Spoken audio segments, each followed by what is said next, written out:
Bobi mutungiddeko. Bobi mutungiddeko. Watunga ata yache. Yali ya black eriko ne gundi ne badges ya nopo ne pupe power. Weri ne kuzika kwa gundi ya jambala.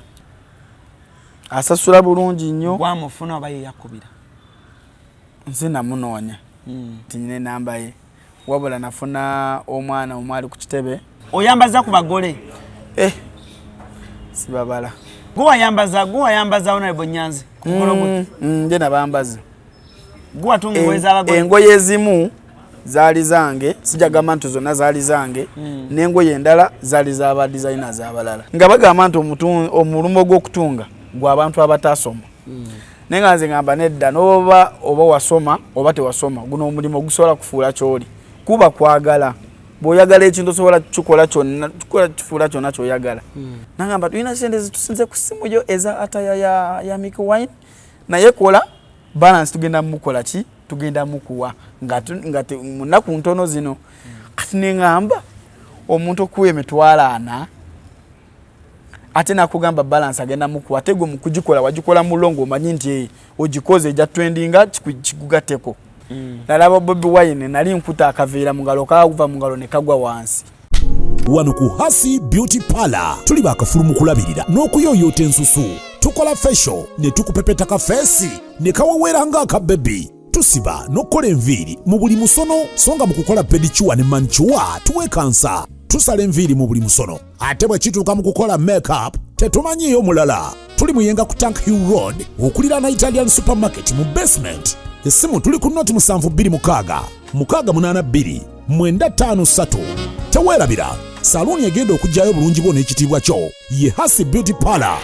a world of beauty. Kale kumukutu CRUZ exclusive kosinzide okubanga ate otwabe ALLANCRUZ gemanya programs ezizimbe gwanga programs ezongera ku muvubuka tuvula CRUZ exclusive ngamba nnyo lyeddobozi lyo muvubuka ow'ekitone oba omuvubuka ayina kyagattako onfuna bulungi nnyo tuli proudly powered by Black bano balina speakers ennungi headsets genda ku website yaabwe kozesa promo code ALLANCRUZ osobola okubanga ate ofuna discount balina headsets ennungi muzalabeko ne ba celebrities ab'enjawulo Alani Okero, Spice Diana, Fefe Busi, ALLANCRUZ, ba celebrities ab'enjawulo betukola nabo mu Black aba influencing so kitegeze kintu kirungi nnyo ate nga ziviira ddala mu ggwanga erya America okulabanga embeera etambulira ddala bulungi nnyo okuside yawo. Onakolala as usual nasazeewo ne ngamba kanfuneyokko ku bavubuka abalina obwongo bwa entrepreneurship. Entrepreneurship otegeeza ki? Abavubuka wano mu ggwanga Kampala si bambi nti buli muvubuka ali bubi newankubadde ennamba ennene bali bubi naye waliwo abo abavuddeyo ne bejja mweri embeera embi ennyo ne bajja nga beeyambusa mpola mpola. Oli n'agamba nti CRUZ mwana ntunga engoye naye kati nevuga n'ennyumba eyange nina amaka gange abaana bange basoma bulungi. Nagamba naye mwana nali nkuba haso ng'ebintu tebitambula. So nitwagala tumanye abavuka bwe batyo bakiyitamu batya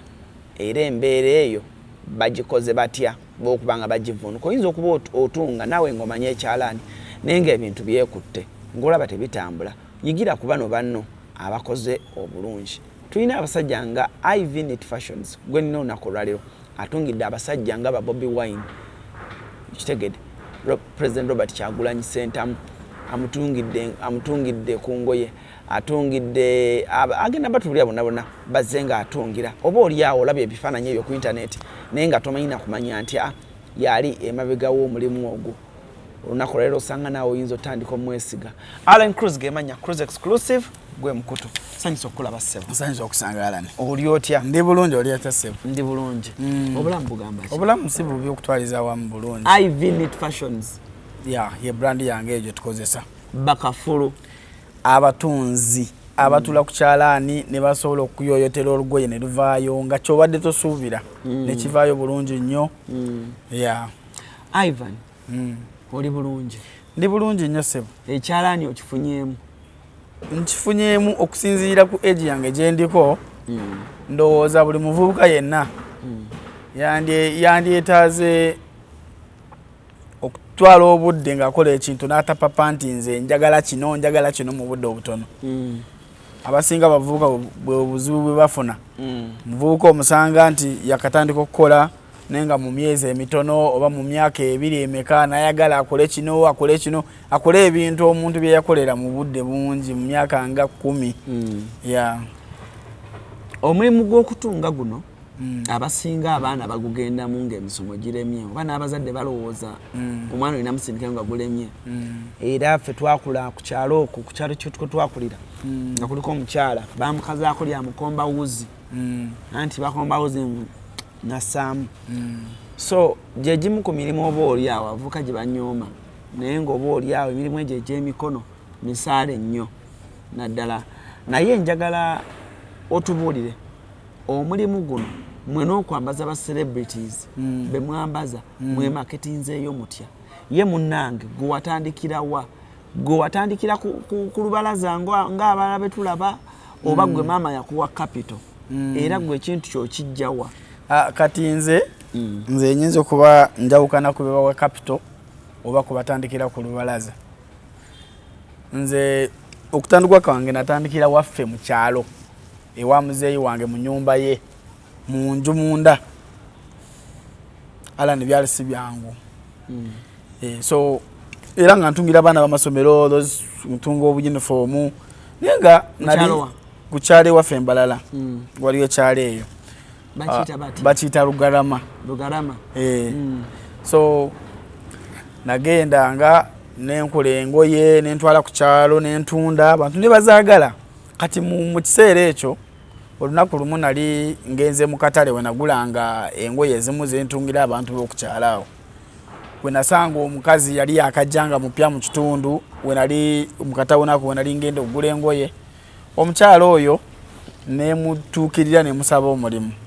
nga ndabira ddala okukolera wali mu kyalo njagala nveewo ngendeko mu katawona akanene nnyo naye nga plan yange yali yakukola workshop mu kyalo ntandike njigiriza abaana nga y'amaanyi. So we nayogera n'omukyala n'aŋŋamba nti asobola kunfunira omulimu mu Mbalala mu town okusingako we yali. Nengenda Embalala omulimu nengufuna ne bampa interview nenjiyita bulungi. Nali kafu nali manyi okutunga ebintu nali mbitegeera kubanga nze ekyala ne saakeera lunaku lumu mbu nenkiyiga. Kyenkana ekyani kya family ffe ekyana ewaffe kya family. Buli omu amanyi otunga? Si buli omu amanyi okutunga naye nga kyangu twakulanga n'ebyalaana ebiri awo nga tosobola kugamba kukwata olugoye kulutwala wa mutunzi mba aluteekeko ekituli nga kwe kenyini olugoye bwe luyulika kenyini osobola kulwetunga nga ebyalaana weebiri. So twakulanga mulimu gwa family weeguli awo. So naye nga tokitwala nti mulimu ogusobola gujjamu ssente n'ebintu bingi bwe twakitwalanga. So ekiseera bwe kyatuuka nengenda Embalala nempampa interview nenjiyita bulungi nenga sina wakusula. Era buli muntu yenna bw'oba onoonya mulimu n'ofuna chance enoonya omulimu totunula nnyo ate kati kino ate kati naali ati sooka ofune kimu ekirala kyereeta bwerezi. So bwe natuuka nengamba mukama wange nafunye omulimu mpadde interview mpise naye sina wakusula. Omukazi yambeera wakisa nampawo okusula nangamba jangu tubeere naawe wano. Nabeerayo almost like ng'omwezi nga gumu. Already nali nkola nentandika nembeera ne mukwano gwange awo nali maze okufuna abantu awo nenfuna mukwano gwange nentandika okubeera naye. So namalayo mwaka nga gumu n'ekitundu. Bwe namalayo mwaka gumu n'ekitundu kati awo ebiseera ebyo waliwo bato ya Bebe Cool ne Bobi Wine ya Battle of the Champion. Twajja ne tujja mu Kivulo nga tuzze kulaba abayimba abaliko bano bawagira ono bano bawagira ono. So zinali mpagira Bobi Wine yali artist wange gwenza okulaba. So bwe twatuuka ne tuva mu Kivulo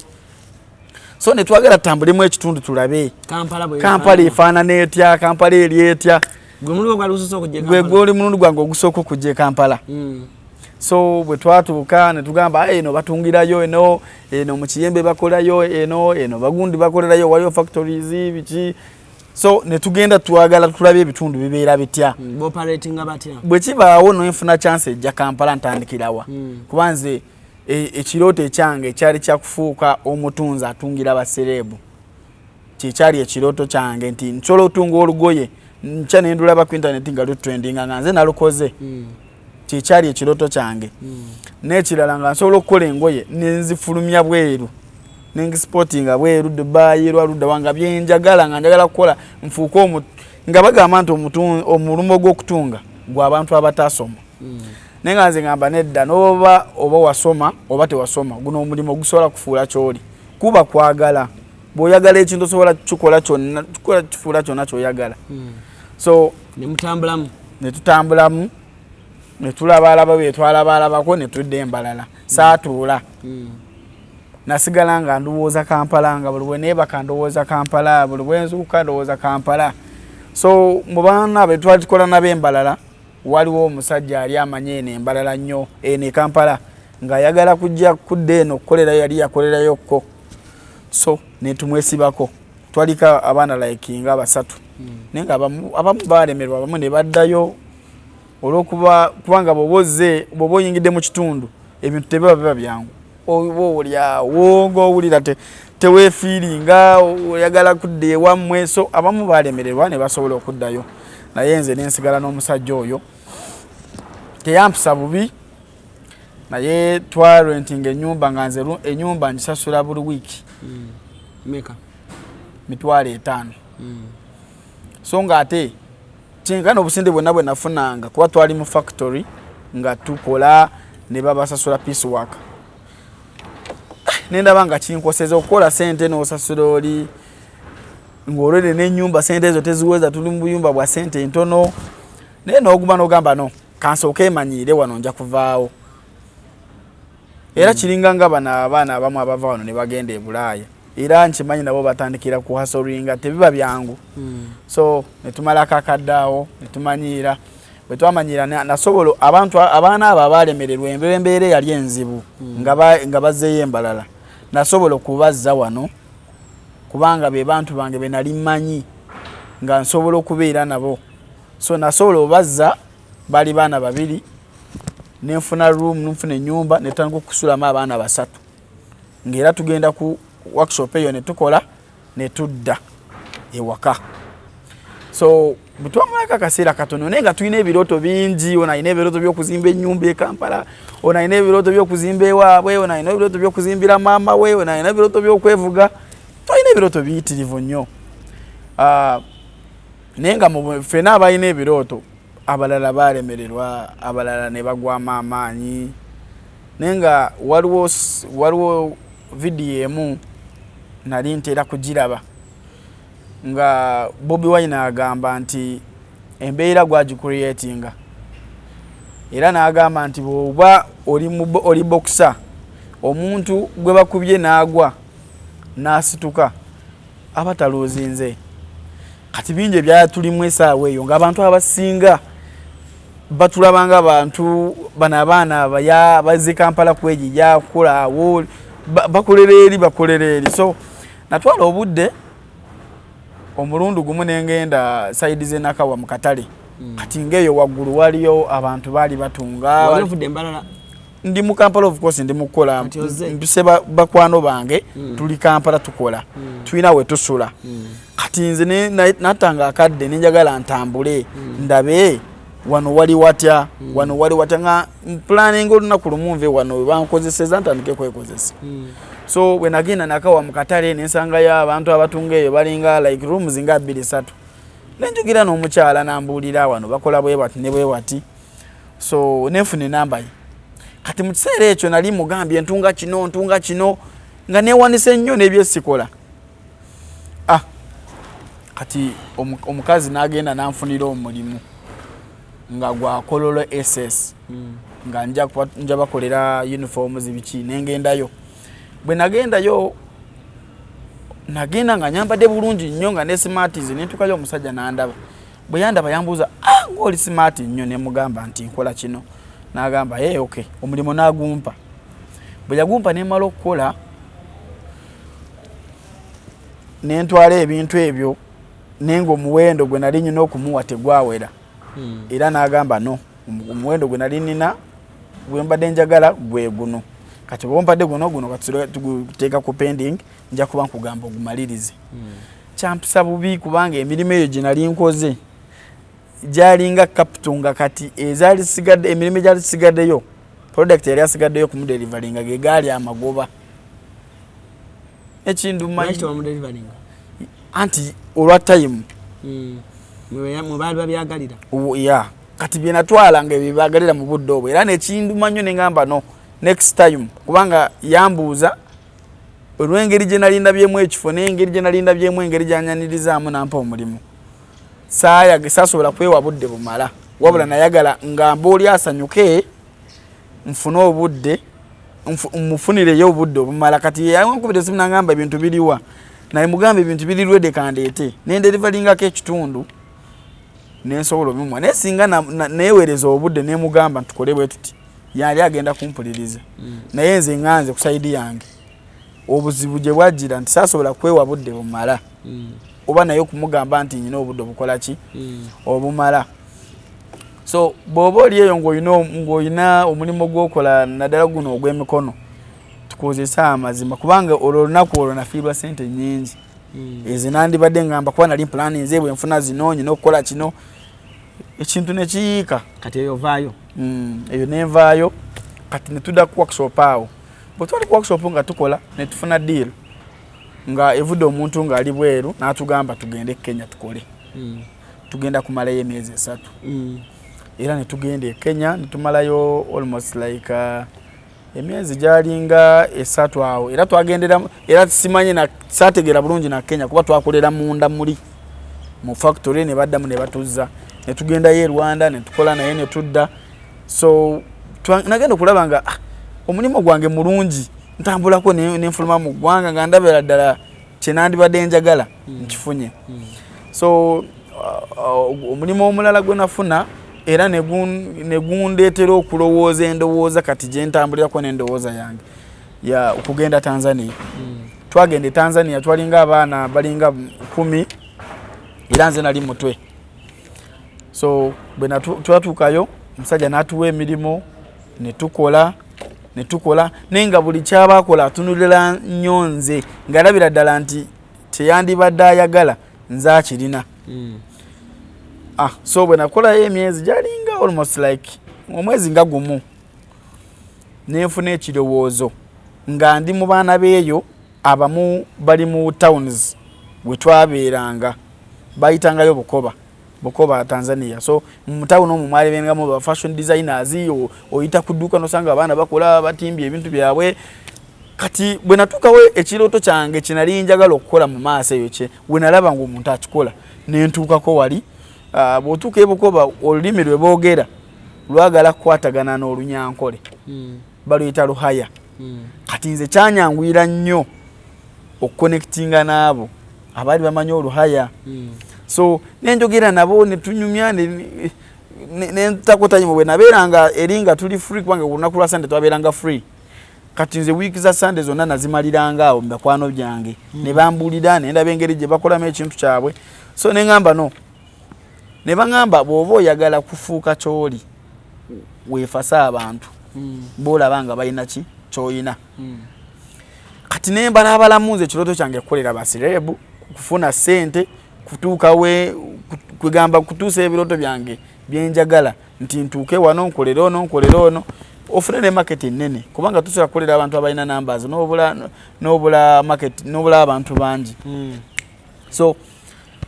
ne tuvaayo bwe namala nti okuvaayo kinatandikirawo n'eri mu workshop saddayo natandikirawo n'ennumba e Kiyembe nali sirina nakyalaani bwe nakomawo bwe nti kuba naye lisaalina nakumpa ssente kuba baŋŋamba lindamu omwezi ogujja nagamba bagambi siri bulungi nyina abalwadde bampaaka kasente ke bampadde nenvaayo nenzija nenziye Kampala ntandika kwasolinga biri nembivako nengamba no bwemba njagala kino we kiba kigenda kukeere ya kyenjagala at least nkireka nenzikiriza zende nezifa nengamba no kantandike kino kuba nali nyina kyendabye nga ndabira ddala bwe naalwawo nensigala eri ekirowoozo kyange kiyinza okunafuya nenkivaako nengamba no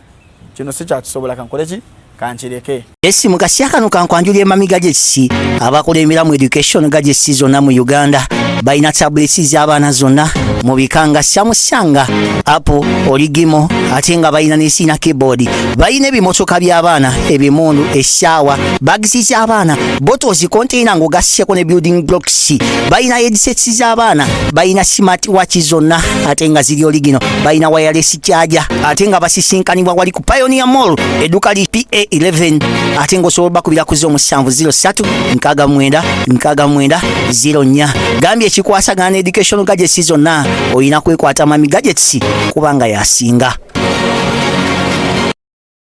So bwe nakomawo nenyingire mu Kiyembe sina kyalaani sente sirina. Ekiyembe okiyingira tolina kyalaani? Sirina kyalaani, sirina gwe manyimu n'omu just nze mmanyi nti bwe natuuka mu Kiyembe nentandika okukola kubanga ebintu ebisinga byonna material biki era aba designers abasinga nga ebyaddala designer nga atunga olugoye nga ali mu Kampala bagamba tamanyi Kiyembe oba bwagamba takolerangako ene mulimo gwonna mu Kiyembe abalimba kubanga Kiyembe buli muntu yenna yesosi abatunzi bw'otuuka mu Kiyembe bw'oti novaamu tosobola kwerabira eri era ofuna chance noyita era otugende bakulaba eri waggulu bagamba oyo omuntu waffe avudde wano nga bwe bagamba nti abayimbi teri muyimba tamanyi makindi oba bwe kibeera so kati naffe teriyo mu designer nga mutunza waliwo bana abatunga amasuuti naye marketing ngamba omutunzi okutuula ku kyalani n'okola olugoye ne luggwa n'otunga ngene kooti n'otunga ku kyalani neggwa olina okuba nga omanye mu Kiyembe okujjako nga toli wa mu Kampala naye nga n'oba toli wa mu Kampala at least obeeramu n'abantu abamu bomanyiko mu Kiyembe so ne tukola nenkola kati lya lunaku lumu nkwata essimu yange nkola post na posting ebifaananyi byalinga bisatu byange na posting ekifaananyi nga ndi mu kutunga olugoye omwana nankuba ekifaananyi nga ndi mu kutunga nankuba ekifaananyi ng'olugoye ndugolola luwedde ndi mu ddugolola nankuba ekifaananyi ndukutte luwedde bwenti era ebifaananyi egyo ebiri ku peegi yange so bwe namala okuba ebifaananyi ebyo nenkwata olugoye nenduliveringira client bwe naluwa client bwenti client n'ayambala n'asiima nampa ekifaananyi ng'ekifaananyi kirungi nnyo era n'oyo omusajja waali big up CRUZ so bwe yalulaba n'asanyuka nampa ekifaananyi yamala okumpa ekifaananyi kyenakola nagata na marking ebifaananyi byonna n'ebipostinga nga ndaga olugoye ndi mukulukola ndaga nti olugoye luwedde ndaga nti omusajja alwambadde eyo post yakuba nnyo kyenali sikikirira kuba nali sina namaanyi ku internet n'ekifaananyi kyange eyo kyatambula nnyo nakiteeka ku Facebook by then nalina n'account nalina n'account nga sinaba kufuna ekifaananyi kundi nali sinaba kufuna kusigulawo na page nga sibimanyi so nebitambula bibyatambula nitandika okufuna abantu ab'enjawulo omuntu akubira essimu nti nzuuno njagala kino ono nagamba nzuuno njagala suuti ono ati kati nefuna that feeling egamba nti kyenkoze kituufu kanyongere kati nitandika okupostinga ekifaananyi nga ntunga nkulaga ndaga ne design olugoye nga luwedi bwentyo bwe natandikira then nenja nefuna chance nemitinga Tichampamire Tichampamire yalina kaleera so bwe naba meeting abati kwanza kinali njagala nebagamba okay era ne bampa omulimu obagamba ki nembagamba ntunga engoye ntungira mu Kiyembe gasikwe kati wenkolera wabayiriba otya nabasanga nabayingira buyingi nali ndiwa kundi comedy store wao ku ground zao nga bagenda ku perform ngenda backstage nembalu ngati watu ogika watuka yote nagenda nebagamba nyine nabalagamba nyine omuntu gwengenda okulaba yeyo ngena mukolera engoye ndi designer we nene sawa nebagamba oli sure ngamba ya nembalaga ne lukoba nembala pwana lingenze nga netegese so bwenatuukayo nentuuka kukalera nemubuuza teyambeera mubi ne ndabati champamire nga yambade amakoti go gali ne mugamba nsobola kutuusaamu design eno nenyuma nantunulira nga gambono omusajja babadde ki so ne munyonyolamu nangama mpe namba yo ne muwe namba yange naye nampe yiye kalera nampe yiye ne muwe yange netukwatagana nafuna chance ejja ne ba meeting ne taking measurements zaabo nabakolera engoye at first kubwerere kuba nali njagala kiri so after kuchikola tichampamere yansasula bambi tiyagamba nti oba yagamba okoledde meka ne mugamba nze nadde nkoze njagala ebintu nagamba no okoledde sente meka nakwata sente zinamugamba teyawuza busaamu nakwata sente nansasula era ne katikira yantu wange nnyo baba ine walaga baba yagala kutusamu oba mu mbeera ze nga tali waliwo engoye zayambala nga tali gundi tali ku performing byonna ebisinga nze mbimukolera era mwebaza nnyo webale bro big up so wendi bwenatandikira so bwenalindyawo ebiseera ebyo nendaba enamba ya Bobi Yanga ku internet ngeri wali ku page ye ngamba ono galo ono boy sisobola mulumba ne muyingira nampo omulimu oba taina sente kati nzina sikimanyi nti nkolera Bobi Yanga engoye zayambala nali sikimanyi nali sikimanyi waliwo omuntu yandeteranga emirimu ngangamba mukolere engoyeze nampa ne size nenga size ezo zinakolanga nengoye zinakolanga zali zigenda wani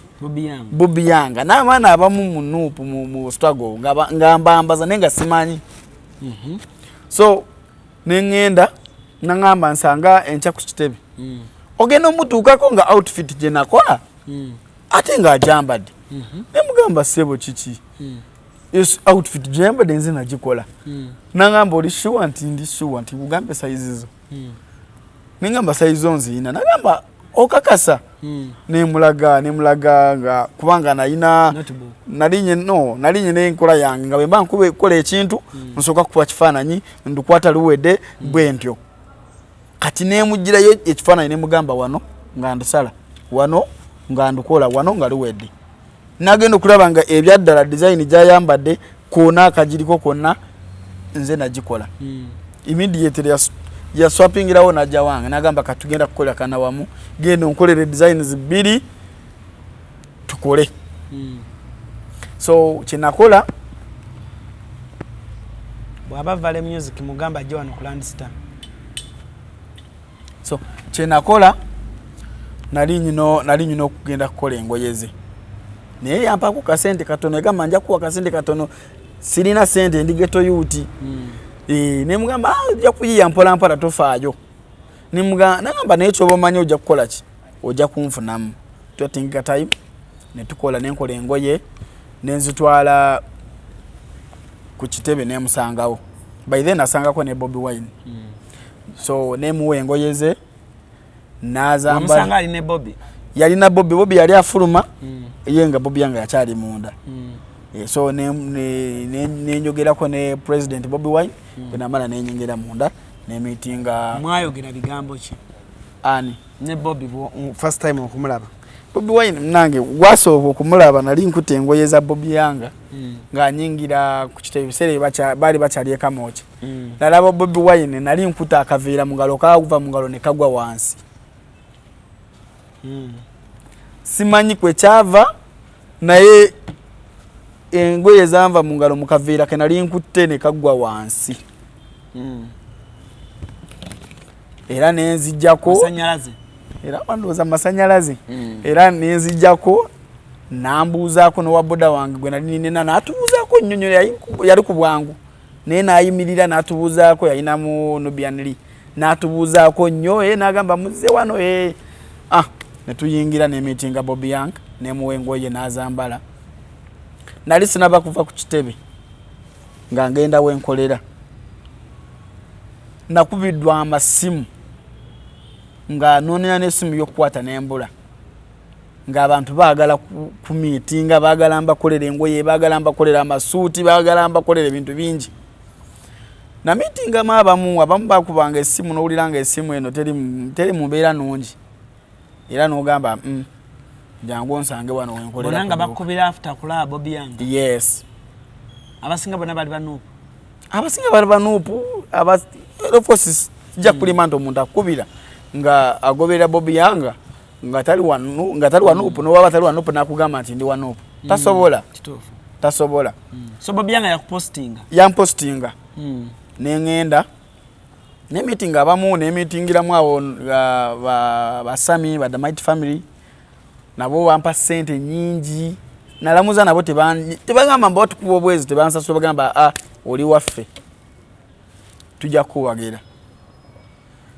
n'emitingiramu Mickey Wine n'emitingiramu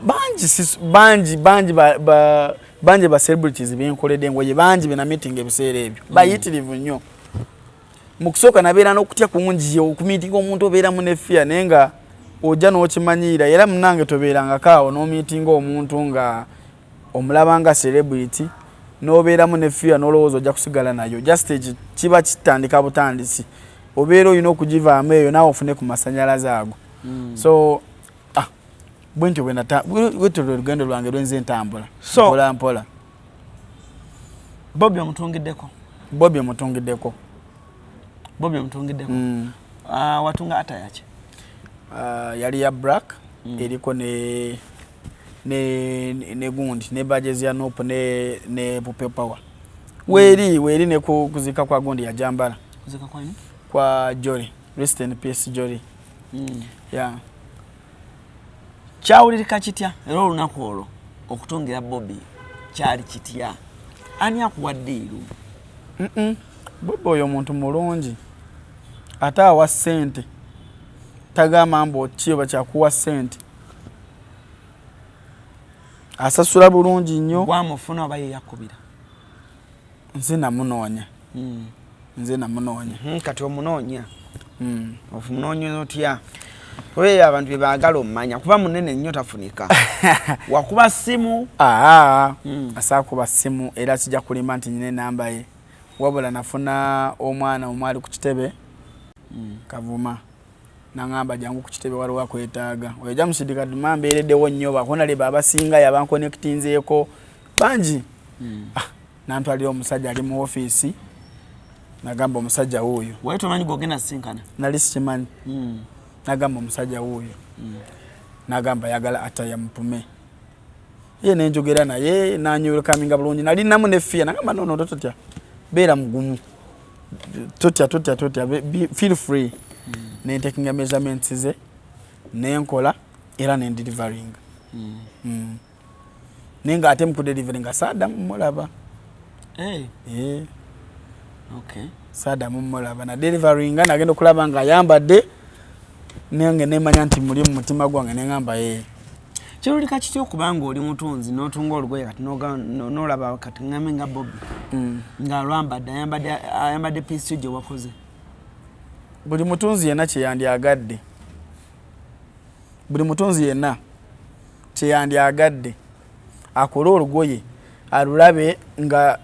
abantu bebenyumirizaamu abantu abainspirinze abantu abatuuse ku level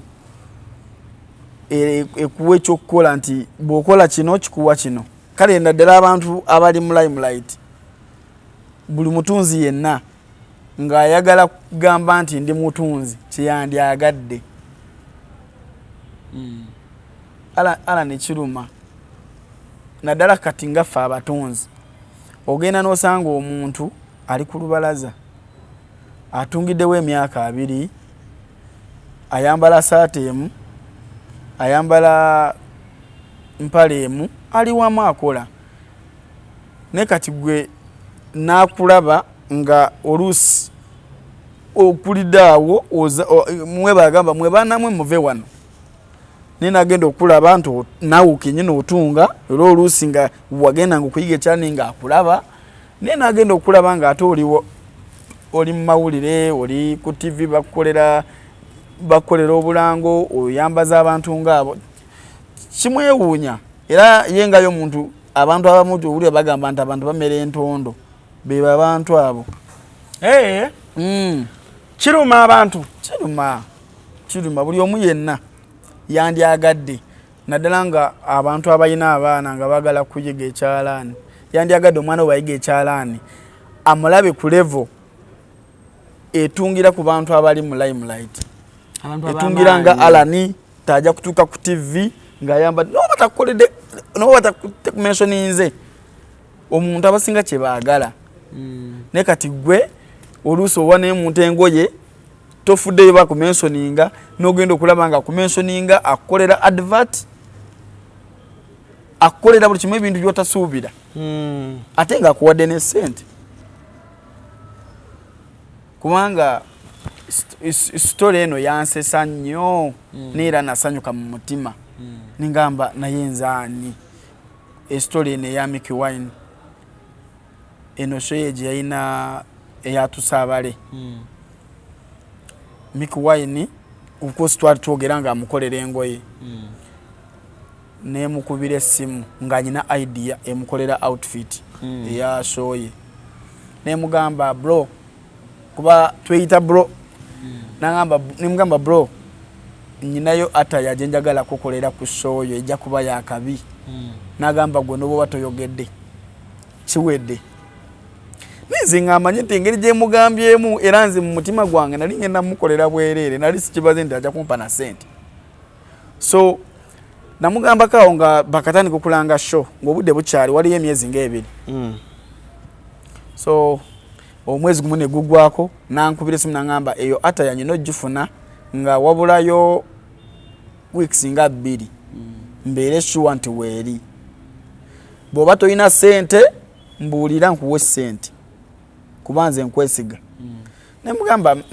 tofaayo tujja kukola kati wayitamu wiiki endala nga ndi mu process ya kutandika gikola kubanga yalina ebintu bingi nga nyina okugata kino nga tekino nga nyina ebintu bingi nyina ekintu kyenjagala okulunga mukolere nali ndi awo ku simu yange ngenda okulaba message eriko sente ntwala 4 ne bankubira essimu ku simu ye ndowooza mukyala we yankubira nangamba sebo gye baliko tuyina sente zitadde ku simu ofose naba nali ngiina nga ndaba sente eri mu mannya gwa mukwaya mayiko ng'esindisewo sente nenjiraba nengamba nangamba tuyina sente zitusinze ku simu yo eza ataya ya Mickey Wine naye kola balance tugenda mukola ki tugenda mukuwa nga munaku ntono zino kati nengamba omuntu okuwa emitwalo 4 ate nakugamba balance agenda mukuwa ate gwe mukugikola wagikola mulongo omanyi nti ogikoze ejja trendinga kikugateko mugamba okay nganze ndabe ekyo kimala kusinziira kinali nkola ki love generally neri Mickey Wine wano ku Hasi Beauty Parlor tuli bakafulu mu kulabirira n'okuyoyota ensusu tukola facial ne tukupepeta ka face ne kawawera nga aka baby tusiba n'okola enviiri mu buli musono songa mu kukola pedicure ne manicure tuwekansa tusala enviiri mu buli musono ate bwe kituuka mu kukola makeup tetumanyiyo mulala tuli muyenga ku Tank Hill Road okulira na Italian supermarket mu basement essimu tuli ku noti 72 682 953 teweerabira saluni egenda okujjayo bulungi bwo n'ekitiibwa kyo ye Hasi Beauty Parlor a world of beauty. Nembeera awo nengenda netandika nenkola ataya neggwa ataya bwe yagwa nemukubira esimu nemugamba ataya ewedde buli kimu kiri kiriya nangamba naye njagala kwambalamu olwo nga tubulayo ennaku ntono nnyo ennaku nga 3 oba 4 nemumeetinga kamwesi ataya najambalamu yajambala nekye waggulu mu motoka nagamba kyekyo ne baddamu ne banyongera sente endala na era banange simanyi Mick Wine byonna byonkoledde ne yanziza sebo omusajja teyakoma okuyanyongera sente bwe yanyongera sente nangamba ata yanjizeeyo mbere nayo kubanga byayitamu walaga eno neno yinza okufuna obuzibu sina kindo okubula sina kindo okuva ongeri je nagiterezaamu eyinza okufunamu obuzibu so nenjiza kuduuka olunaku lwa show yennyini nali nyina program nga njagala kuva mu kibuga genda kwembalala eyo naye yaŋŋamba ssebo olina okubeera ku show ojje ku stage abantu bakulabe njagala nawe ofuuka owakabi naŋŋamba siina muntu gwe nali nkolaganye naye n'asigala waali so saagala okumya omulimu gwo mu kkubo jangu omalirize omulimu gwo amangu ago nalinnya neŋŋenda Munyonyo nemusanga mu hoteli gye basookera naye puma outfit nga kyekyo n'asanyuka nnyo era mu mmotoka ezayingira mu kivvulo omanyi omuntu okubanga kyolimu tomanyi wekikutuusiza mmotoka zaali bbiri waliwo Mercedes Benz ne Alphard kati kweza emmotoka ebbiri Mick Wine yali mu maaso mmotoka ey'omu maaso kubanga alinamu Elviction n'abalala abavubuka abalala abasajja nga balinga 3-4 bali mmotoka y'omu maaso kati nange bampa emmotoka Alphard ekuba double indicator neya Mick Wine yalimu ya Mercedes Benz gyalimu naye ekuba double indicator ziyingira omuyimba ajja ku stage kola ki kuyimba ali mu maaso avuga agenda nange ndi mabega nga designer ntudde emmotoka nvuga tugenda ku show ebyo byonna saabisuubira kyampa mileage yamanyi kyandowoozeza bingi ne tuyingira omusajja nsasude ssente omusajja siina sijja kugamba nti oba ki kati netuyingira mu show yayambalira awo yayambalira wennyini ku show teyayambalira eno mu hoteli yajja nayambalira ku show awo nayambala alinya stage nali mu byange ndi mabega nyimiridde simanyi kiddako ne bankwatako ssebo tukwagala ku stage wano mu bantu abalijjukira emabega eyo abayimbi okuyingira ku stage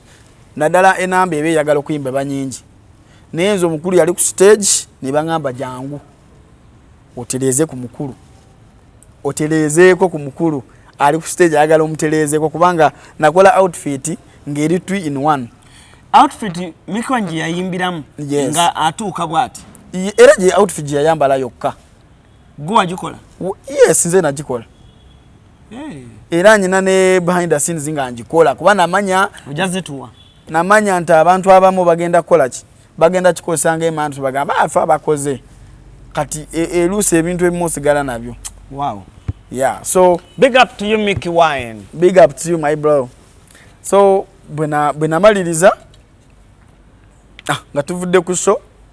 kati nze nalaba kiwedi ngenze ku stage ntereeza omukulu kwanga nakola outfit ngeri 2-in-1 nga bw'abali ku stage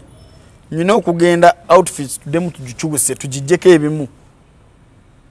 asigale nga ayimba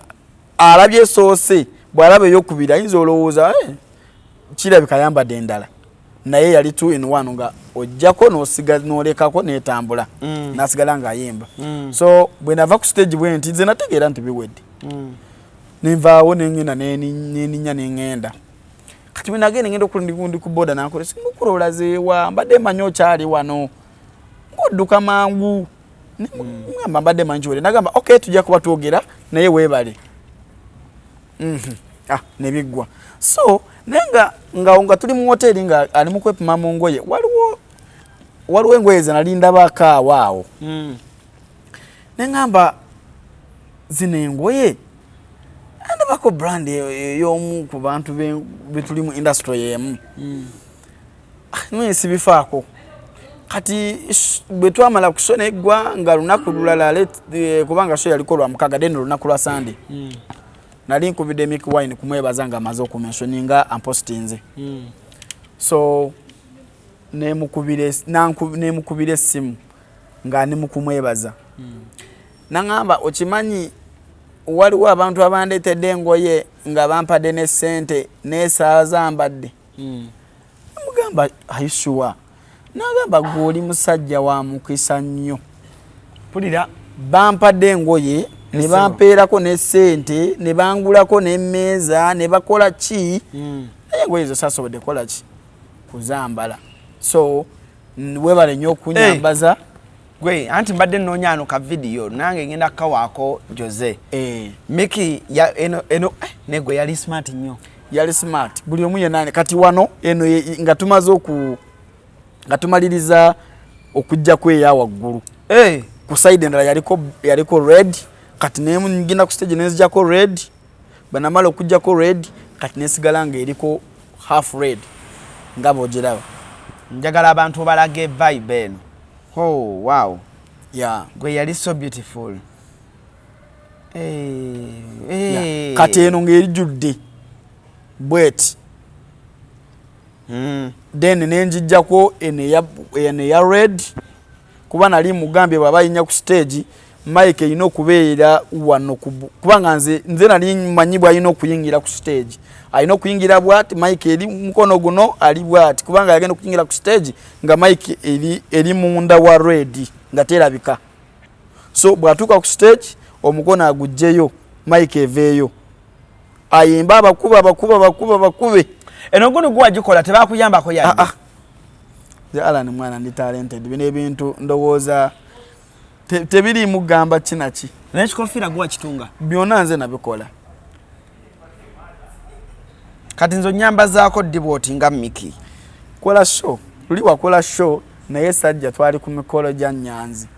ya Fred wama you're right era saasobola kujja naye nakufunirayo abantu nakufunirayo omukazi n'akuwa sente nyingi nafuna omukazi n'akuwa sente nyingi kituufu bambi gwe wayambaza Honorable Nyanzi ku mukolo gwe nje nabambaza gwe watunga weza abagole engoye ezimu zaali zange sijagamba nti zonna zaali zange n'engoye endala zaali z'aba designers abalala kati ojja tuwakuze watunga ngenda ziba wako tuwekuze watunga oyambaza ku bagole sibabala nabyo ogenda bituwa njagala Jose akwatire sheno agiteekemu ebinonnogo byonna ebirimu gyo Jose okola mu ggwanga abantu bagimanye abantu abamanyi omuntu eyali atestinzeeko kunze ku lugoye lwange lwemukoledde tasobola butadda wange nenga byonna tubikola tugamba kino nenga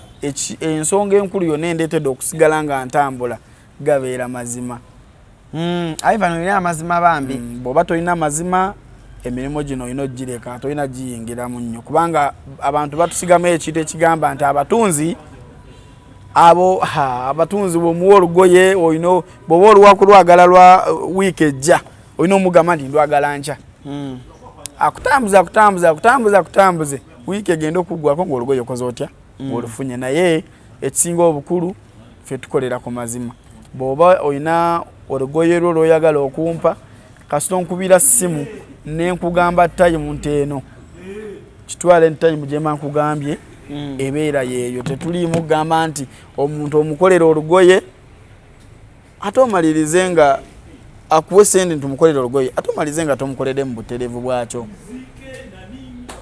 emirimu gyaffe gyetaaga mazima mangi lyeddogo lyetukozesa bw'oba tolina mazima kati gwe kitwale nti mikuwaina akuwadde omulimu kushe etuuse n'akulinda amapeesa tebannagaleeta ebitogi biganye ate kati wano wagize wano ne wano amasanyazi gagenze waliwo agitutte ebyo bye bireetera omulimu okufa era mbalina kubuuza lwaki abatunzi mutulimba nnyo nono olugoye ku lwokuna n'otuka ku lwokuna muganda wange alinafiiriddwa ate munende Alani bobo omanyi kyomanyiko kimanyi sikukoleddeko outfit emu naye nga sikugambangako ebintu nga tebikwatagana kituufu okitegedde ate gwe tonteekana ku pressure ogamba kimu gwekola ojja kundeete nigamba no on Monday oba lwakubiri by the way oli omu ku batunzi Actually so nze gwa muntu weka gwe nakalaba ngamba nti alani olugoye jadufuna ku manda olaba sayimoyo sayimo yankubirako essimu sayimo kawalata sayimo yankubirako essimu nangamba ayivi oli otya nti ndi bulungi enkyanyu n'omukolo njagala outfit nemugamba ha enkya ngandi busy nangamba gwe designer wange sina mulala njagala outfit enkya nyamba buyambi nemugamba njikuwancha naye njikuwa sawa 8 nagamba ayi vitonimba 8 zibere ki zibere 8 nemugamba ngenda jikuwa sawa 8 nandigambye sawa 4 naye ngenda jikuwa sawa meka 8 Simon antera kwa sente ku simu kati ekinte kyasinga okunteka ku pressure ze sente ze yateekako kuba nali njagala nkole delivering ewa bampa sente ampe nenga yewe namugamba sawa 8 immediately natera kwa sente kati kinakola natandikirawo ku papa nine emirimu gy'abantu kigenda leero nine emirimu gigenda ncha ngate jimu jibajagala tachi yange nganzo omuntu ogikwatamu so Simon atandikira okola engoye ze nazitandika ku macha zagenda owera sawa 7 ngengoye ziri bali muzigorola nankubira esimu ka muganda wange lero nafuna engoye ne mugamba bali muzigorola nangamba manchi bakola bazindeetire wano kuki wano ku BBS final nze nvuddewo ate nga tessa sawa 8 nagamba nedda oluddewo aningamba nagambye 8 kati yena alowooza basina zitandika obambu nchazi liko ngenkola y'abatunzi ne mugamba linda kesaawa zange ziwere bobo simbulo ogende gyogenda nagamba kale ndowooza yalitanaba esaawa n'omunana zali tezinawera bulungi engoye zinazi receiving era nankubira essimu tinzirabi